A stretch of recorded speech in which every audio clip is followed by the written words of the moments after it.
ജോസഫിൻ്റെ കാലം മുതലുള്ള ഇസ്രായേലിൻ്റെ ഈജിപ്തിലെ 400 കൊല്ലത്തെ പ്രവാസം സന്തോഷത്തേക്കാളേറെ കഷ്ടപ്പാടും കാഠിന്യവും നിറഞ്ഞതായിരുന്നു. അവസാനമായപ്പോഴേക്കും അവരുടെ കഷ്ടത വളരെ വർദ്ധിച്ചു. വളരെ ഹൃദയവേദനയോടെ ഒരു വിടുതലിനായി ഇസ്രായേൽ ദൈവത്തോട് പ്രാർത്ഥിച്ചു. ദൈവം അവർക്ക് വേണ്ടി അത്ഭുതകരമായ വഴികളെ ഒരുക്കി അവരെ വിടുവിക്കുവാനുള്ള മുഖാന്തരമുണ്ടാക്കി. ഈജിപ്തുകാർക്ക് പലവിധമായ കഷ്ടതകളിലൂടെ കടന്നു പോകേണ്ടി വന്നു. മനഃപൂർവ്വം ദൈവം ചെയ്തതല്ല. ഇസ്രായേലിൻ്റെ വീണ്ടെടുപ്പിനായി കഠിനഹൃദയനായ ഫറവോൻ്റെ ഹൃദയത്തെ ഒന്ന് അലിയിച്ചെടുക്കുവാൻ വേണ്ടി ദൈവം ഒരുക്കിയ മുഖാന്തരങ്ങളായിരുന്നു അവയെല്ലാം. ഒടുവിൽ ഫറവോൻ അവരെ വിട്ടയക്കാൻ തീരുമാനിച്ചു.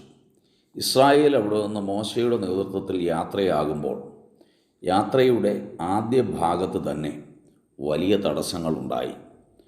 ചെങ്കടലിൻ്റെ കരയിലെത്തി. മുൻപിൽ ചെങ്കടൽ, മുന്നോട്ട് പോകാൻ കഴിയില്ല. രണ്ട് വശത്തേക്കും നോക്കിയപ്പോൾ ഉയർന്ന പർവ്വത നിരകളാണ്. ആ പർവ്വത നിരകളിലേക്ക് കടന്നു കയറാൻ അവർക്ക് കഴിയില്ല.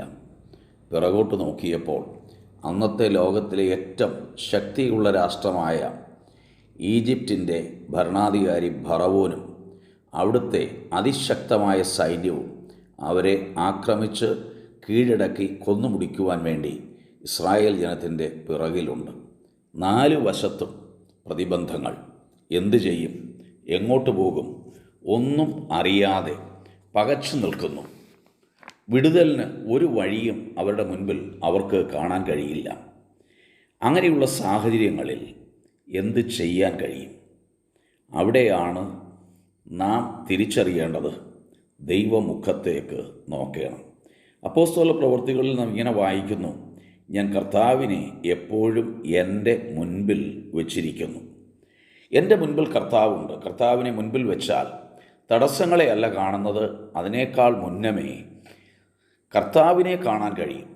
ദൈവമുഖം അന്വേഷിക്കുന്നു എങ്കിൽ ഉറപ്പായിട്ടും പ്രതിസന്ധികളുടെ നടുവിൽ ഒരു വലിയ വിടുതൽ ഉണ്ടാകും. നായകനായ മോശയുടെ മുഖത്തേക്ക് നോക്കാൻ ഇസ്രായേലിന് കഴിയുമായിരുന്നുള്ളൂ. പക്ഷേ മോശയ്ക്കോ ദൈവമുഖത്തേക്ക് നോക്കാൻ കഴിയുമായിരുന്നു. ദൈവം ചെങ്കടലിനെ 2 വിഭാഗിച്ച് പകച്ചു നിന്ന ജനത്തിന് വിടുതലിൻ്റെ വഴിയൊരുക്കി. നിനക്ക് വേണ്ടി അവൻ താമ്രക്കതകുകളെ തകർത്ത് ഇരുമ്പ് ഓടാമ്പലുകളെ മുറിച്ചു കളഞ്ഞിരിക്കുന്നുവെന്ന് വിശുദ്ധ ബൈബിളിൽ രേഖപ്പെടുത്തിയിരിക്കുന്നു.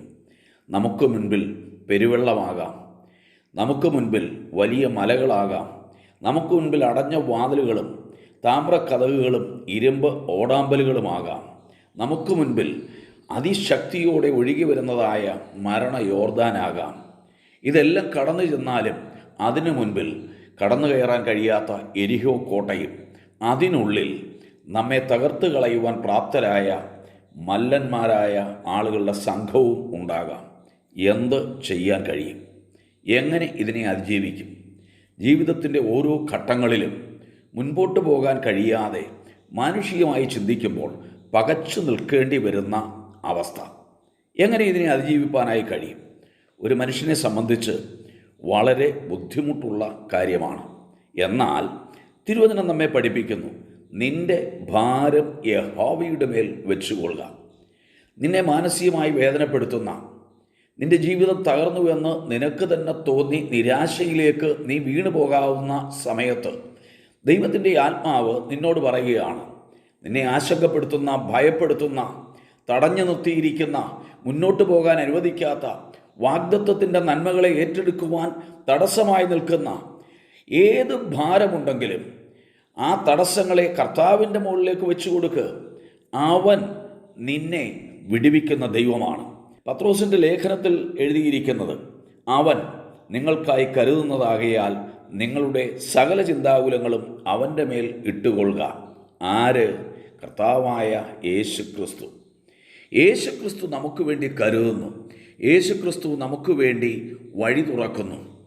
യേശുക്രിസ്തു നമുക്ക് വേണ്ടി നന്മ പകരുന്നു. അത് എന്നെ കേൾക്കുന്ന പ്രിയമുള്ളവരെ, ജീവിതത്തിൻ്റെ മുൻപിലുള്ള വ്യത്യസ്തമായ സാഹചര്യങ്ങളിൽ വേദനപ്പെട്ടും ഭാരപ്പെട്ടും ആരെനിക്ക് വേണ്ടി ഒരത്ഭുതം ചെയ്യും? ആറി കല്ല് ഉരുട്ടി മാറ്റും എന്ന് ചോദിച്ചതുപോലെ ജീവിതത്തിൽ ജീവനെ അടിച്ചമർത്തി വച്ചിരിക്കുന്ന, നന്മയെ ഒതുക്കി വച്ചിരിക്കുന്ന, ഒരിക്കലും അത് പുറത്തു വരാതെ കല്ലറയ്ക്കുള്ളിലാക്കി കല്ലുകൊണ്ടടച്ച് അതിനു മുകളിൽ ഒരിക്കലും തുറക്കാതെ അധികാരത്തിൻ്റെ മുദ്ര വച്ചിരിക്കുന്ന അനുഭവങ്ങളിൽ ആര് കല്ല് ഉരുട്ടി മാറ്റും? ജീവൻ പുറത്തു കൊണ്ടുവരുവാൻ യേശു ആഗ്രഹിക്കുന്നു. എന്നെ കേൾക്കുന്ന സ്നേഹിതരെ, ഒരുപക്ഷേ നിങ്ങളുടെ ഓരോരുത്തരുടെയും ജീവിതത്തിൽ വ്യത്യസ്തമായ സാഹചര്യങ്ങളും അനുഭവവുമായിരിക്കാം. അതെന്താണെന്ന് നിങ്ങൾക്ക് മാത്രമേ അറിയുകയുള്ളൂ. അതിൽ നിന്നൊരു വലിയ വിടുതൽ നിങ്ങൾക്ക് ആവശ്യമാണ്. എന്നാൽ ദൈവത്തിൻ്റെ പരിശുദ്ധാത്മാവ് നിങ്ങളോട് വളരെ വ്യക്തമായി പറയുന്നു, ഇസ്രായേൽ ചെങ്കടലിൻ്റെ മുൻപിൽ പകച്ചു നിന്നപ്പോൾ അവർക്ക് വേണ്ടി ചെങ്കടലിനെ രണ്ടായി പിളർന്ന് വാഗ്ദത്ത ഭൂമിയിലേക്ക് അവരെ നയിച്ച, അവരുടെ ജീവിതയാത്രയിൽ ഉടനീളം സ്വർഗം തുറന്ന മന്നായും അവരെ അനുഗമിച്ച ജീവജലത്തിൻ്റെ ആ നീരൊഴുക്കും കൊടുത്ത അത്യുന്നതനായ ദൈവം നിനക്ക് വേണ്ടി ചില അത്ഭുതങ്ങളെ ചെയ്യാൻ തയ്യാറാണ്. അവൻ നിനക്കായി സ്വർഗം തുറക്കുന്നു. അനുഗ്രഹത്തിൻ്റെ ഉറവ അവൻ നിനക്ക് വേണ്ടി നിൻ്റെ ജീവിതയാത്രയിൽ നിൻ്റെ പിറകെ അയക്കുന്നു. വിശ്വസിക്കുക, യേശു നിങ്ങൾക്കായി കരുതുന്നു. അതുകൊണ്ട് പകച്ചു നിൽക്കേണ്ട. നിങ്ങളുടെ സകല ആകുല ചിന്തകളും യേശുവിൻ്റെ മേൽ വെച്ചുകൊള്ളുക. ഈ വചനങ്ങളാൽ ദൈവം നിങ്ങളെ അനുഗ്രഹിക്കട്ടെ. Thank you. God bless you.